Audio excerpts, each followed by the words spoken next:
nobody ever tells you in law school or in law or in civics. I'm not even sure civics are taught anymore. That the Constitutional Convention was one of the great con jobs in American history. You know, at the time prior to the enactment of the Constitution and after the Declaration of Independence, the states banded together in Articles of Confederation that made collective action all but impossible. And after Shays' Whiskey Rebellion in Massachusetts, you know, they got together in Philadelphia with the aim of reforming the Articles of Confederation. They quickly set that task aside. Their mandate was reform.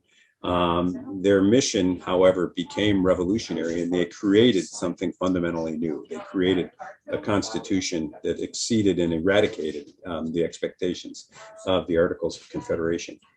But they still maintained a commitment to limited government. And so the claim, I think, was that government was there to act as a restraint on our vices, because all have sinned and fallen short of the glory of God. But it made possible a better life together. And the purpose of the Bill of Rights was to say to government, you can go this far and no further in the name of our collective good, because we don't trust one another. And I think what the founders had is what we no longer share, I believe. They had a profound suspicion of claims about human perfectibility. In other words, they believed in original sin. Everyone was capable of overreaching. So in the federal government, we have checks and balances. We have 3 branches of government, each of which can limit the power and reach of the other. We further divided governmental power between states and federal government. At the time of the founding, we tipped the balance in the favor of the states. And all of this was because of what Paine said.